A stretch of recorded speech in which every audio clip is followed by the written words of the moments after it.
A long time ago, in a fertile valley surrounded by towering mountains and crystal-clear rivers that seemed like mirrors of the sky, there was a small peasant village. Life there was hard but simple. Work began at dawn with the crowing of the roosters and ended only when the sun disappeared behind the hills. Families lived off what the land provided, sharing both the exhaustion and the joy of each harvest. In the heart of that village lived Don Elias, a humble farmer about 45 years old.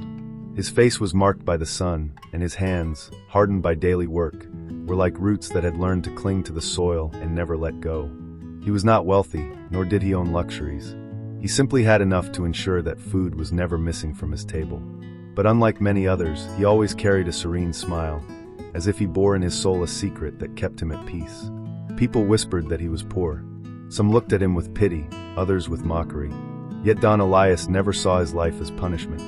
On the contrary, he considered himself blessed because he had what he loved most: his son Mateo, a strong young man full of dreams and energy, and Moro, a black mule with a robust body, a deep gaze, and a noble character who had become part of the family.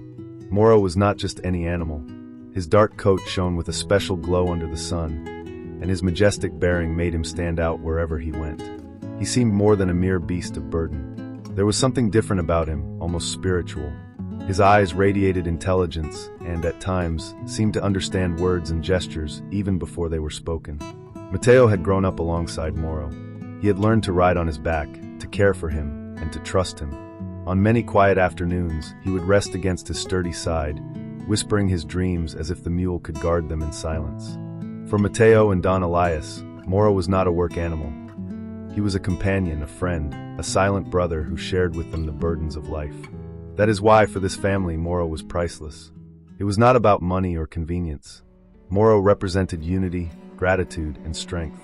He was a living reminder that true wealth is not always measured in coins, but in the company that sustains the soul when life becomes heavy. As time passed, Moro's fame spread throughout the region. His strength, endurance, and gentleness were spoken of in markets and gatherings. It didn't take long for that reputation to reach the ears of a wealthy landowner from another area, who decided to travel to the village to see with his own eyes the mule that everyone praised. On the day of his arrival, the contrast was striking.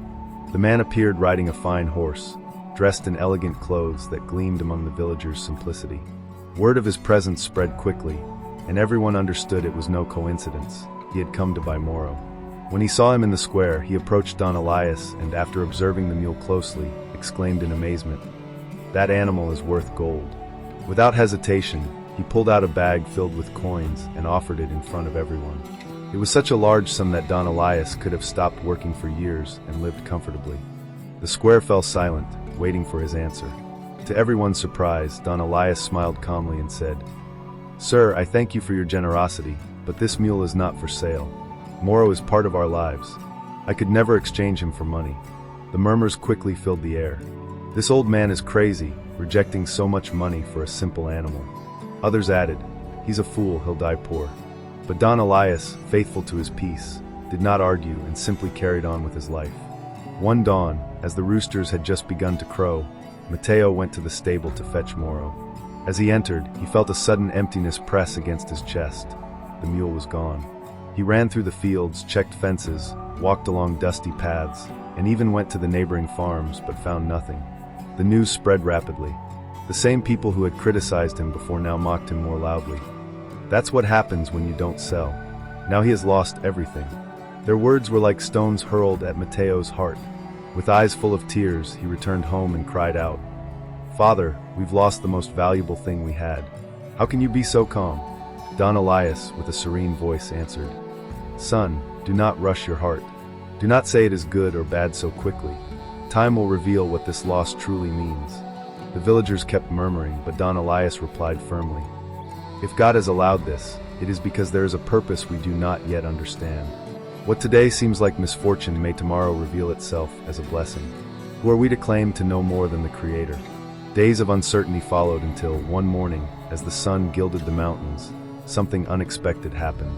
Moro returned galloping, and he did not come alone. Behind him ran a herd of wild mules. Mateo's eyes lit up with joy. He ran to his father, shouting, "Father, look! Moro came back." And not only did he return, he brought others with him. The news shook the entire village. People rushed to Don Elias's farm to see the spectacle. The same ones who had mocked him before now exclaimed, "How lucky this man is! His poverty will finally end." But Don Elias, with the same serenity as always, said, "Perhaps Moro went to look for his herd and returned with them. Let us not call fortune what we still do not understand." For Mateo, it was a miracle. He embraced Moro like a brother returning from a long journey.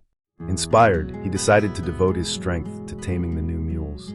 Day after day, under sun and rain, he worked tirelessly, approaching them with patience and speaking to them gently. Slowly, they began to tolerate his presence. But one day, while attempting to tame the wildest of them, the mule violently threw him to the ground. Mateo screamed in agony. His leg had broken. The villagers quickly heard the news, and once again, their mockery returned. "See, those mules only brought disaster. Now his son is crippled." With tears streaming down his face, Mateo told his father, "Now don't tell me this isn't bad. Look at me, I can't even stand." Don Elias knelt beside him, improvised a splint with branches, and replied, "Son, don't call it bad just yet. Time has mysterious ways of revealing its truth. Pain is not always the absence of God. Sometimes it is a demanding teacher. If he has allowed it, he will also give us the strength to endure it." 2 weeks later, the country was shaken by war. The government began recruiting all young men to send them to the front lines. Soldiers went house by house, tearing sons away from their families. The air of the village was filled with cries, farewells, and grief that broke the soul. When they reached Don Elias's farm, they found Mateo with his broken leg. They could not take him. Meanwhile, many other young men were taken away, and most would never return. Families wept inconsolably. Houses were left empty, and sorrow spread like a shadow over the valley. Those who once mocked Don Elias now looked at him with respect and said through tears, "We laughed at his misfortune, but look now. His son lives, while ours were taken to war." Then, Don Elias looked tenderly at his son and said, "Do you see, my son? What seemed like misfortune has become salvation. Losing Moro was painful, but he returned with more. Breaking your leg hurt, but it saved you from war. That is life. We never know what each thing truly means until time reveals it." Mateo, with tears in his eyes and a knot in his throat, replied, "Father, now I understand. I cursed the day that mule threw me down and broke my leg. I thought everything had ended for me, but if not for that pain, I would not be here with you today. My friends were taken, and many will never return." Don Elias embraced him tightly and whispered in his ear, "That is why I told you not to call bad what is not yet finished showing itself.